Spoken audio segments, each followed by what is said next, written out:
Time हम Dubai में पहुंच चुके हैं सारे। एक प्राइवेट जेट में गुलाम सरवर साहब जो एविएशन के मिनिस्टर हैं, उन्होंने हमें खसूसी जेट, जब एयर स्पेस ब्लॉक है, मलिक रियाज साहब पाकिस्तान फंस गए हैं और हम चले गए। और ये आप देख सकते हैं कि अब मैं आपको दिखा नहीं सकता अपनी लोकेशन पे किधर हूँ, वरना कोई पत्र मुझे उठा लें। लेकिन बात सिंपल है, किसी खातून पे इस तरह इल्ज़ाम लगाना बिक गई, वो आप लोगों की तरह नहीं है, वो अभी भी कायम दायम है। हालांकि जो लोग कह रहे हैं उसको कॉम्प्रोमाइज़ नहीं करना चाहिए, वो मुझे बैकडोर चैनल से ऑफरें पहुंचा रहे हैं, तो बराए मेहरबानी किसी की कदार कशी बंद करें। कॉम्पनसेशन लेनी है नहीं लेनी, it is her right, not your problem. आपको जो चीज़ अभी क्वेश्चन करना चाहिए कि मलिक रियाज के घर से उसकी बेटियों को अरेस्ट क्यों नहीं किया गया, एसपी इन्वेस्टिगेशन मुझे क्यों नहीं बुला रहा कि मैं रेंट डीड उसके मुंह पे मारूं कि उस्मान मलिक का वो घर नहीं था। और हमसे सवाल, ये सवाल होने चाहिए। सवाल इस मुल्क में ऐसे खौफनाक, इस वजह से तो मलिक रियाज जैसे लोगों के आप लोगों को खरीद लेते हैं। तो आप लोगों को चाहिए सवाल अच्छे करो ताकि आप लोगों की कीमतें लगना बंद हो। आप वैसे डरपोक हो सारे। Yes, we are live now. अस्सलाम वालेकुम फ्रेंड्स, जिस तरह आपको पता है कि पिछले कुछ दिनों से पाकिस्तान में एक स्टोरी बहुत ज्यादा चल रही है। मेन स्ट्रीम मीडिया पे तो आपको नजर नहीं आ रही, लेकिन सोशल मीडिया पे उस हवाले से बहुत ज्यादा चीजें आप देख भी रहे होंगे, वीडियोस भी देख रहे हैं, ट्वीट्स भी देख रहे हैं और इस तरह के लाइव ब्रॉडकास्ट भी देख रहे होंगे। जी बिल्कुल, आपने सही पहचाना। उज़्मा खान के घर पे जो अटैक हुआ और उसके बाद जो सारा सिनारियो बना वो आप लोगों के सामने है। इस वक्त मेरे साथ मौजूद हैं हसान नियाजी साहब, जो उज़्मा खान के लॉयर भी हैं, और उसके साथ साथ आपकी उज़्मा खान से भी मुलाकात करवाएंगे और उनसे भी कुछ क्वेश्चंस करेंगे। तो सबसे पहले तो मैं हसान नियाजी से बात करूंगा। Hassan, thank you so much Hassan, आपने हमें ज्वाइन किया। तो जी Hassan, we are live now. मैं उज़्मा को ला रहा था, मैं कह रहा था उज़्मा को भी लाने लगा हूं। 2 जी जी मिनट जी उज़्मा बोल ले, क्योंकि हम आपको पता है वैसे ही दुबई पहुंच चुके हैं प्राइवेट जेट में, तो हम उधर बैठे हुए। तो बहरहाल उज़्मा से थोड़े सवाल पूछ लें और लीगल सवाल पहले मैं आपको जवाब दे दूंगा। ठीक है, पहले मैं उज़्मा से पूछ लेता हूं, तो प्लीज आप, फिर मैं आपसे पूछता हूं। ठीक है, मैं उतनी देर एक छोटा सा बीच में I just have to do a small 2 minutes meeting, वो मैं करता हूं। ठीक है, ठीक है, मैं जरा जी। जिस तरह आप लोगों को सबको पता है कि उज़्मा खान के जो भी एपिसोड हुई। अस्सलाम वालेकुम उज़्मा, थैंक यू सो मच, आपने हमें ज्वाइन किया। जी अस्सलाम वालेकुम। जी जी, आपसे भाई एक अच्छा उज़्मा, पहले तो मुझे पता है कि यू बीन थ्रू एन ऑर्डीन। मैं उस तरह आपको ज्यादा तकलीफ नहीं देना चाहता, ना ही आपसे कोई इस तरह के क्वेश्चंस करना चाह रहा हूँ कि जिससे आप you have to relive the ordeal जो पहले आपके साथ हुआ। मैं सिर्फ कुछ जो बेसिक चीजें वो आपसे पूछना चाहूंगा। एक तो ये है कि जो आपके घर पे अटैक हुआ और उसके बाद आपने FIR करवाई, जब आपने पहली दफा पुलिस से राब्ता किया था, आपको कोई हेल्प उसी वक्त मिल गई थी? मैंने वो माइंड डाइवर्ट 2 मिनट से 2 मिनट। जी जी जी, नो इशू, नो इशू। मुझे पता है कि इस वक्त आप लोग अपने घर में नहीं हैं और ऑब्वियसली आप लोगों पे काफी प्रेशर है, सो वी टोटली अंडरस्टैंड के इन सब चीजों का। अच्छा उज़्मा, जिस तरह मैंने पूछा कि जब ये सारी हुआ वाकया और उसके बाद आपने पुलिस से कांटेक्ट किया, क्या स्ट्रेट अवे पुलिस ने आपकी सुनवाई की आपका मौके सुनने के बाद, या जब ये प्रेशर पड़ा सोशल मीडिया के ऊपर उसके बाद कुछ हलचल हुई? जी जब ये हुआ है, जिस दिन ये लोग, चांद रात की रात थी जिस दिन ये लोग मेरे घर आए हैं, उस दिन तो मैंने रिपोर्ट नहीं लिखवाई। उसके 2 दिन के बाद मैंने रिपोर्ट दी। ठीक, तो जब आपने पुलिस से राब्ता किया तो उनका एटीट्यूड कैसा था? वर दे बीइंग हेल्पफुल, आपके साथ मदद कर रहे थे आपकी, कि आपको लगा कि वो थोड़ी सी सुस्ती का मुजाहरा कर रहे हैं? जी सॉरी, पुलिस को जब आपने राब्ता किया तो क्या वो उन्होंने आपकी मदद फौरन की, या आपको ऐसा महसूस हुआ? पहले दिन तो 2 दिन के बाद जब मैंने रिपोर्ट लिखवाई, तो रिपोर्ट लिखवा के मैं वापस आ गई थी। उसके बाद फिर मेरे लॉयर गए और उन्होंने सारा मामला डील किया। उसके बाद हम FIR के लिए गए थे अगले दिन। उसके लिए हमें 11 घंटे पुलिस स्टेशन के बाहर खड़ा रखा गया। ठीक, 11 घंटे आपको FIR के लिए खड़ा होना पड़ा। अच्छा उज़्मा, जो FIR का आपने जिक्र किया है, FIR में 2-3 ख्वातीन के नाम आपने दिए हैं, क्या उन सारी ख्वातीन को आप बाय फेस पहले से जानती थी? आपको पता था कि ये खातून कौन है? जी जी, मैं मतलब मैंने उनसे मिली नहीं थी, लेकिन मैंने उन्हें देखा हुआ था। जी। तो उसमें आपने किधर उनको देखा हुआ था? बस कहीं तस्वीर उनकी देखी हुई थी या कभी बात उनकी हुई उनके साथ? कौन नहीं जानता उन्हें, मतलब उनकी बेटियों को सब जानते हैं। जी, मलिक रियाज साहब की आप बेटियों का जिक्र करिए। अच्छा आप गूगल उस्मा, कर लें, उनकी तस्वीरें निकल आएंगी। ठीक है। अच्छा उस्मा, जो आमना है, आमना मलिक, उनका ये मौकिफ है कि उन्होंने पहले भी आपसे राब्ता करके कोई बातचीत हुई, और कभी कोई कुछ कभी ऐसा आपके साथ राब्ता हुआ या कभी कोई नोक झोंक टेलीफोन के ऊपर हुई हो? मुझे उन्होंने आज तक कॉल नहीं की। मैंने उन्हें देखा पहली दफा जो फेस टू फेस, मैंने वो जो आई है गुंडागर्दी से मेरे घर पर, उसी दिन मेरी उनसे फेस टू फेस मैंने मुलाकात हुई है। ठीक है। अच्छा दूसरा एक और चीज जो है वो ये है कि उस्मा के अब कहा जा रहा है कि आप लोग दुबई चले गए हैं, आप लोगों ने कोई डील कर ली या डिफरेंट प्रेशर्स आ रहे हैं, तो क्या इस वक्त अभी आप लोग पाकिस्तान में हैं? हम पाकिस्तान में हैं और ऐसी कोई बात नहीं है कि अगर हमने डील की होती तो इस टाइम में आपको इंटरव्यू ना दे रही होती। ठीक। अच्छा अभी भी जो उस्मान साहब हैं या उनकी फैमिली है, उन्होंने कोई आपसे राब्ता किया सुलह सफाई के लिए या कोई ऐसा करने के लिए? जरूरी नहीं कि डील, एक अच्छे एमिकेबल तरीके से भी बैठ के भी सुलह सफाई हो सकती, कोई राब्ता हुआ आपके साथ कोई? जी, वो पुलिस स्टेशन के बाहर आके मुझे सॉरी कर देते तो मैं एफआईआर ही ना कटवाती, यहाँ तक ना पहुंचती जहां तक मैं अभी बैठी हूँ। ठीक। वो उनसे मुराद आपकी उस्मान साहब हैं, आमना है, या मलिक रियाज साहब की बेटियां, या सब लोगों से? जो सब है। सब है। अच्छा जब आपके घर पे ये अटैक हुआ उज़मा, और उस वक्त आप अपने घर में ही मौजूद थी, तो क्या फौरन उसके फौरन बाद आप लोग उस घर से शिफ्ट हो गए थे या आपने किसी को राब्ता किया? इसलिए कि मैं वीडियोस में देखा जा सकता है कि काफी ब्लड वगैरह भी था फ्लोर के ऊपर और काफी टूट फूट हुई हुई थी और काफी डिस्ट्रेस लग रही थी आप उस वीडियो में, जो पूरी कौम ने भी देखी। तो फौरन आप लोगों ने लाहौर से निकलने की कोशिश की, क्या किया, मतलब क्या उस फौरन आपने क्या इकदाम उठाए उसके बाद? कुछ नहीं, वो धमकी दे के गई थी कि दोबारा मैं लोग भिजवा रही हूँ, तो मैं तो चप्पल भी नहीं पहनी हुई थी, मैं तो नंगे पाँव भागी हूँ, गाड़ी में बैठी हूँ और अपनी बहन को बिठाया है और वहां से निकली हूँ। और उसके बाद मैं तकरीबन 2 दिन के बाद मैंने दोबारा घर विजिट किया है, जब मैंने एफआईआर करवाई। ठीक है। अच्छा उसमें ये बताएं कि ये जो घर है उनका ये भी मौकिफ है उन लोगों का कि हमारा तो अपना घर है और अपने घर में तो हमारा जब दिल चाहे हम जा सकते हैं, इट्स नॉट अ ट्रेसपास, मैं तो अपने घर में जा रही हूँ, या वो लोग अपने घर में, तो ये घर, आप इस घर में कब से रह रही हैं? ये बहुत उन्होंने एक फनी बात की है वीडियो में, जो कि मुझे नहीं समझ आई उन्होंने क्या सोच के ये बात की है। और ये कल मेरे लॉयर ने जो प्रेस कॉन्फ्रेंस हुई थी उसमें दिखा दिया था, सारे डॉक्यूमेंट्स दिखा दिए थे कि घर किसके नाम है और मैं कब से वहां रह रही हूँ और कितने टाइम से वहां रह रही हूँ। और वो किसी उस्मान मलिक के नाम नहीं है, उस्मान मलिक का उस घर से कोई लिंक नहीं है। ठीक।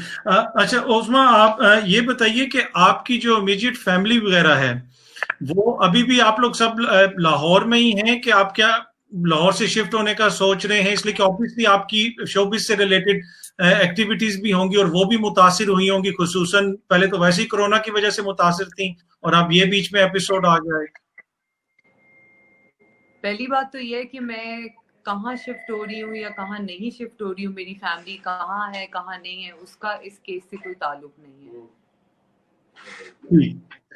ठीक है। अच्छा उस्मा ये बताइए कि अब जो आपका लीगल कोर्स है वो तो कोर्ट्स के अंदर ही होगा, अभी तक आज तक आपका जो क्या स्टैंड है, ये कि आप इसको लीगली सी थ्रू करेंगी, कि जो आपने पहले बात की कि पुलिस स्टेशन के बाहर ही अगर वो मुझसे अपोलोजाइज कर लेते, सॉरी कर लेते, तो मैं उनको माफ कर देती, तो अभी भी देयर इज ए गुंजाइश कि अगर वो आपसे अपोलोजाइज करें तो आप इस किस्से को खत्म कर देंगे सारे को? मैं तो अभी भी बोल रही हूँ कि वो मुझसे माफी मांगे, मैं अभी भी माफ करने के लिए तैयार हूँ, लेकिन उन्होंने ऐसा नहीं किया। उन्होंने, आमना उस्मान मलिक ने दोबारा वीडियो बना के वायरल की और उसमें कहा कि मेरी बहन का सीन मेरे लॉयर के साथ है, और कहा कि वो अंदर एंटर हुई और उन्होंने बड़ा फख्र से बताया कि वो गेट फैलांग के गार्डों के साथ अंदर घर के एंटर हुई हैं और अंदर पता नहीं क्या ड्रग्स चल रहे थे, क्या हो रहा था, और ये सब झूठ था, क्योंकि उन्होंने जो वीडियो खुद बनाई है वो खुद ही वायरल हुई है और उसमें साफ नजर आ रहा है कि वहां क्या हो रहा था, ये लोग कैसे अंदर एंटर हुए हैं और इन्होंने किस तरह से जुल्म किया हमारे ऊपर। ठीक है। अच्छा आमना, ऑब्वियसली वो वीडियो आपने देखी और बड़ी डिस्ट्रेसिंग किस्म की वीडियो थी, और मुझे भी पता आप खुद भी काफी ज्यादा उसकी वजह से अभी भी आप डिस्ट्रेस्ड होंगी, इसलिए कि देखने वाले अगर इतने परेशान है तो जिसके ऊपर ये ऑर्डील गुजरी हो उसका अंदाजा आप लगा सकते हैं। लेकिन एक मैं थोड़ा सा क्वेश्चन करूंगा कि एक उसमें खातून की आवाज आई कि आंटी मत मुझे कहो, तो मैं मतलब वो किसकी आवाज थी जो उस सारे माहौल में भी वो आंटी कहने से ऑफेंड हो गई? पता नहीं वो उन्होंने उन्होंने क्यों माइंड किया। मैंने उन्हें आंटी कहा, उन्होंने आगे से कहा कि तुम तो खुद 40 साल की हो और तुम मुझे आंटी बोल रही हो और मैं फिर भी तुम्हें बेटा बोल रही हूँ। मुझे इस डायलॉग की समझ नहीं आई आज तक। ठीक है कि वो आंटी कहने से वो क्यों ऑफेंड हुई। Uzma, once again thank you so much, आपने मुझे टाइम दिया। लीगल केसेस पे और ज्यादा ऑर्डील और उस चीज के बारे में हम नहीं बात करेंगे आपके, ऑब्वियसली वी रिस्पेक्ट जो भी आपकी इस वक्त सिचुएशन है। तो अगर हसान है तो काइंडली अगर मेरी हसान से उस्मा प्लीज बात करवा दीजिए। जी जी मैं बुला आ गए। Thank you so much. Thank you Uzma, look after yourself.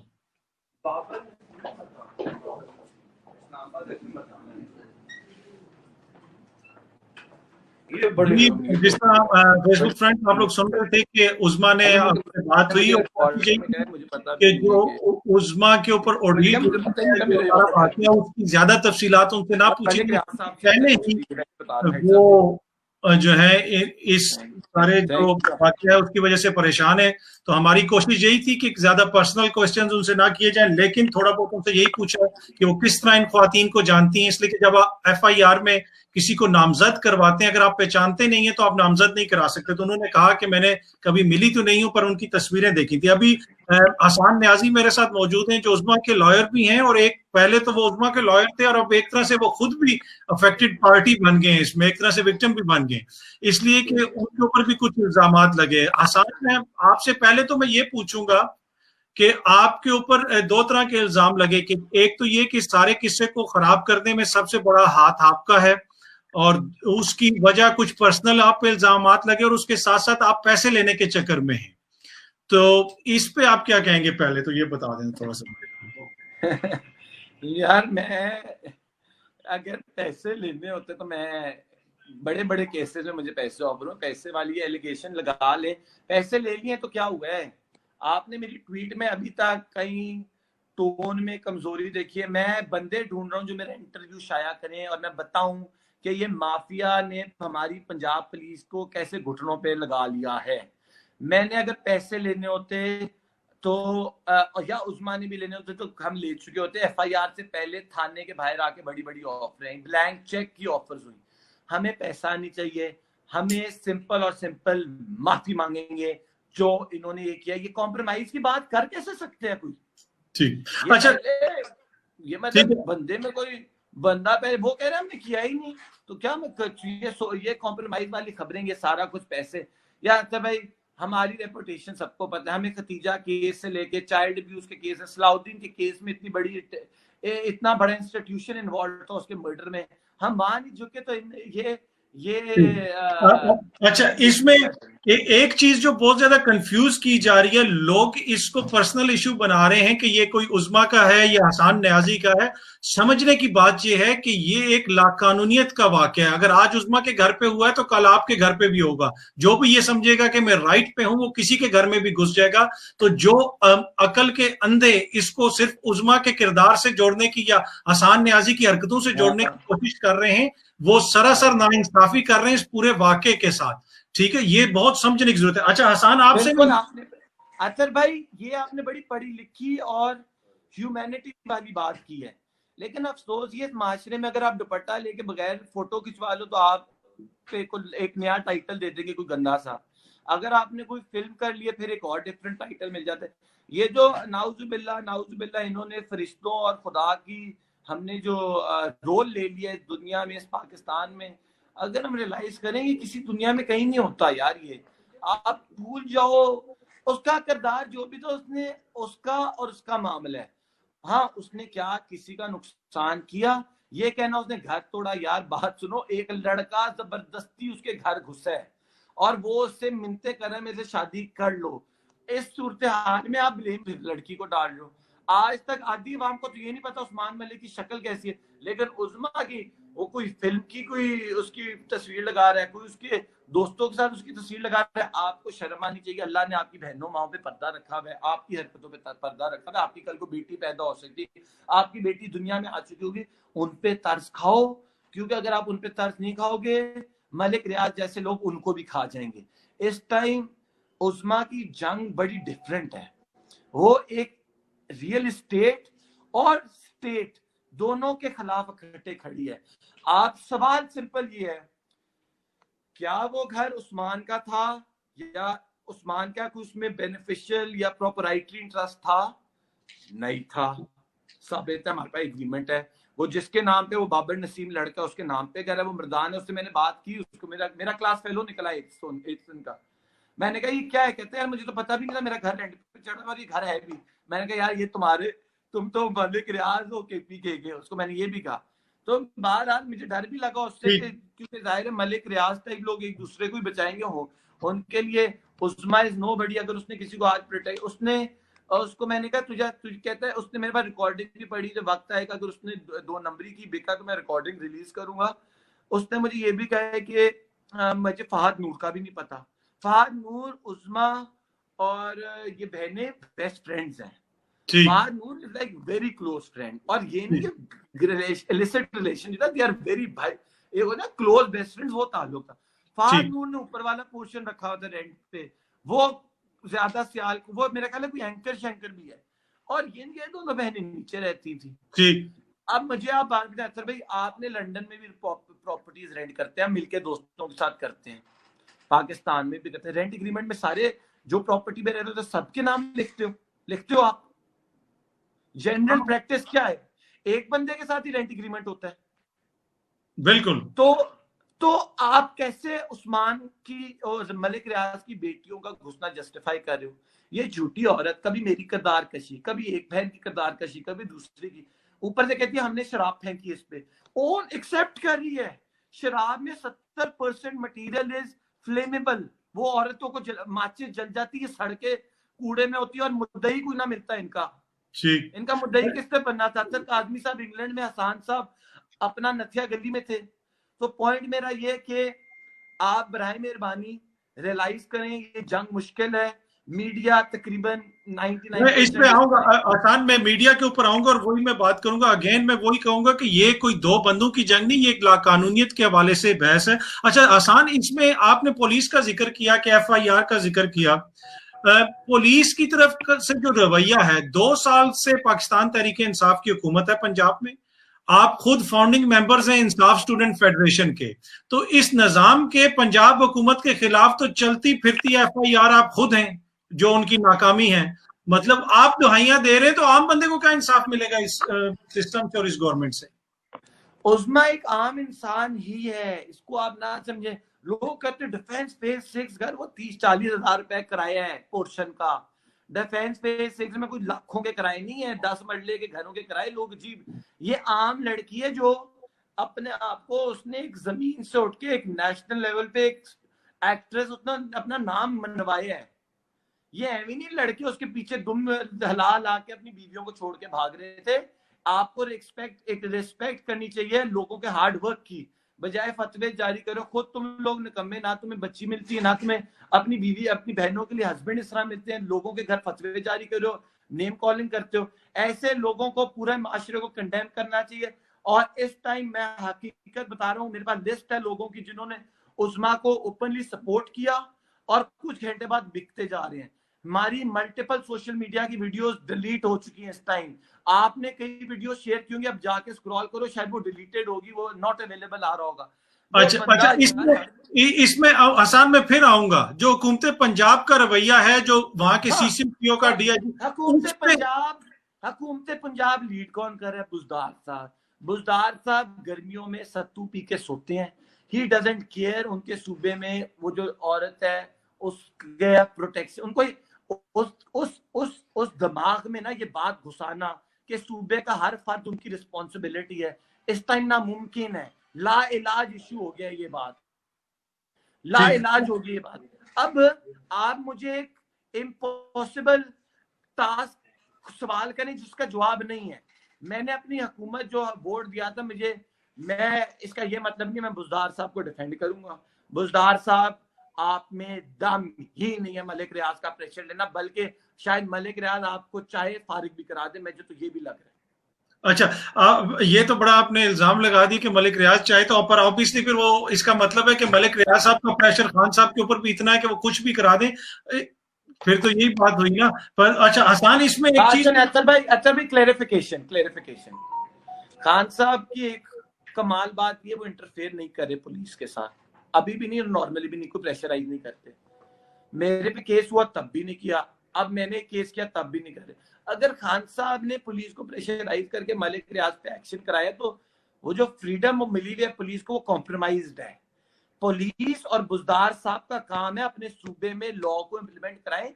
Khan साहब को ब्लेम करना, खान साहब नया पाकिस्तान ही है कि खान साहब ने ना FIR होने से रोका है ना FIR करवाने में कुछ डाले अपना प्रेशर। ये don't take credit from our great leader.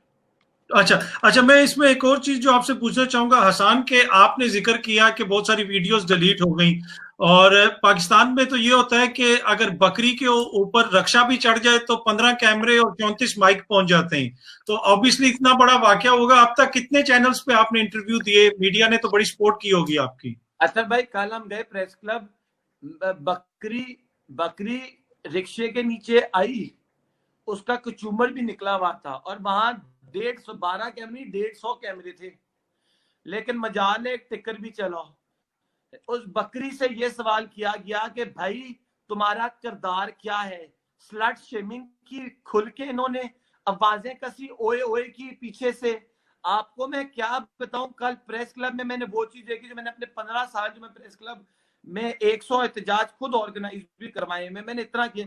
वहां क्या गंद किया कुछ लड़कों ने, मलिक रियाज साहब के पता नहीं पैसे लिए हुए थे, नहीं भी लिए तो आपने मलिक रियाज साहब के का काम कर दिया। आपने उस खातून को बोलने नहीं, बाद में कहते हैं खातून तो बोल ही नहीं रही थी, उनका वकील बोल रहा था। वकील FIR का पोस्टमार्टम कर रहा था, उसके बाद खातून ने आपको बाकी बातें बतानी थी। खातून सुसाइडल हुई भी थी इस वाक्य के बाद। खातून का पहला जुमला मुझे था, मेरी इज्जत लुट चुकी है, मैं मिट चुकी हूँ, I have nothing to lose. ये वो माइंडसेट होता है जो अमूमन का होता है, एक माँ का होता है जब उसके बच्चे आप उससे, इस तरह का होता है जब आप एक बाप से उसके बच्चे कत्ल कर दो बाप के सामने। ये वो कैफियत है। उस कैफियत में इन लोगों ने उससे पूछा उस्मान कौन है? उस्मान ये। और मर्द के बच्चे बनो, कैमरा लेके जाओ उस्मान के घर के बाहर, उस्मान का एक इंटरव्यू करो। तुम लोग बातें करते हो, तुम लोग स्टेटस पे ऐसे तर्जीह देते हो जैसे भी तुम लोगों ने कोई इंडिया का कोई दुश्मन है LOC पे। ये औरतें तुम्हारे मुल्क की हैं, ये ना हो ये मुल्क से भाग जाए मायूस होके कि यहाँ तो इंसाफ नहीं मिलता। इनके साथ तुम नहीं खड़े हो गए, ये जंग हार जाएंगी। तुम खड़े हो गए, ये जंग जीत जाएंगी। मलिक रियाज और उसकी बेटियों से माफी मंगवानी है और पाकिस्तान ये माफी देखेगा।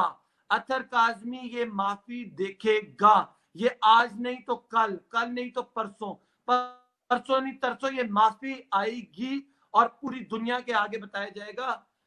आप इन पे झूठे घटिया कैरेक्टर असैसिनेशन कर भी लो, आपको ये चाहे गटर से क्यों नहीं निकली, आपको माफी मांगनी पड़ेगी। मलिक रियाज की बेटियां, तुम ये अल्लाह की बनाई हुई मखलूक है, तुम इनसे ऊपर नहीं जा सकती। और तुम लोग मेरे से भी माफी मांगेगी जो लड़की मेरी भी किरदार कशी करी, उनको छोड़ता नहीं हूँ। ये बोतल की तरह की गिच्ची मड़ोड़ूंगा ये बगैर नहीं। अब वो बिल्कुल देखें कि हर चीज कानून के दायरे के अंदर होगी। और आप तो खुद माशाल्लाह बैरिस्टर हैं और कानून को अच्छी तरह समझते हैं। और यकीनन ये जंग हसन के कहने का मकसद यही है कि वो अदालतों में लड़ेंगे और अदालतों के जरिए इंसाफ उनको मिलेगा। मैं देखें आर्गुमेंट क्या है। उस्मान ने उसके घर का सीन किया, एक बीवी क्या करे, और बीवी जाके तलाक ले अदालत से। मैं तो यही कह रहा हूँ, अगर फर्ज करें पुलिस मलिक रियाज के आगे जो झुक के बैठी भी है, अगर वो फर्ज करें उनको FIR में बेगुनाह कर देती, जो इन्वेस्टिगेशन कर रही, मैं क्या करूंगा? मैं मलिक रियाज के घर ग्रेनेड नहीं फेंकूंगा, मैं मलिक रियाज की बेटी की किरदार कशी नहीं करूंगा, मैं प्राइवेट कंप्लेंट अपने कोर्ट में अपने ऑनरेबल जजेस के पास लेके जाऊंगा, मैं वहां फैलूंगा, मैं ऊपर वाली कोर्ट जाऊंगा, मैं मेरे पास चीफ जस्टिस ऑफ पाकिस्तान तक रसाई इंशाल्लाह है, और मुझे पता है chief justice of Pakistan Malik Riaz जैसे बंदे के खिलाफ खड़ा हो सकता है, वो शायद वाहिद फर्द है चीफ जस्टिस। तो मैं अपील करता हूँ आपके प्रोग्राम से, चीफ जस्टिस साहब आप प्लीज खुद नोटिस ले लें इस केस का। Hasan, thank you so much, आपने टाइम दिया। मुझे पता है कि इस वक्त हालात आपके लिए इतने साजगार नहीं है। अदर भाई इस इंटरव्यू के बाद मैं दुआ करता हूँ आपके हिफ्ज़ो ईमान के लिए भी, आप पे प्रेशर आएगा हमारी वजह से, माजरत, लेकिन अल्लाह आपको इसका अजर देगा। नहीं, इंशाल्लाह जो है ना, जो भी हक और सच की बात है वो तो हम रिपोर्ट करते रहेंगे। और दूसरी बात, मैं हसन के जाने से पहले ये कहूंगा, आज उज़मा के साथ खड़े होने पे, हसन पे जो लोग तनकीद कर रहे हैं, वो याद रखें कि जब खदीजा को छुरियां लगी थी तो तब भी हसन खड़ा था। उम्मे रबाब के जब वालिदैन को, जब उसके वालिद को और दादा को सिंध में मारा जाता है तो उसके साथ भी हसन खड़ा होता है।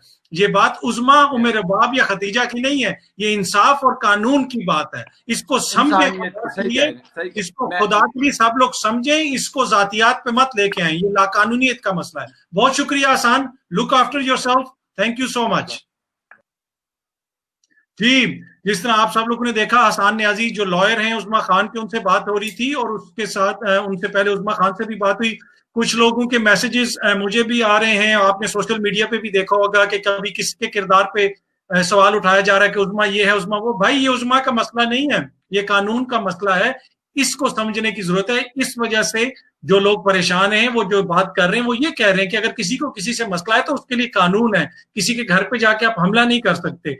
अब अगर ये खातून के हस्बैंड का किसी के साथ कोई अफेयर चल रहा है तो मुझे पूरी हमदर्दी है उन खातून के साथ, पर यहाँ पे कानून का एक मसला है। और दूसरा, मैं यहाँ पे ये भी कहना चाहूंगा कि अगर आमना मलिक साहिबा या कोई भी दूसरी जो मुतासरा पार्टी है, अगर आप लोग कोई अपना मौकिफ देना चाहते हैं तो आपके लिए तो पूरा मीडिया हाजिर है। आप तो किसी भी चैनल को फोन करेंगे तो वो लोग, वो चैनल जो खबरें नहीं चला रहे, वो पाँव नहीं बल्कि घुटनों के बल चल के आप लोगों के पास आएंगे और आके आपके इंटरव्यू लेंगे, बड़े बड़े सहाफी।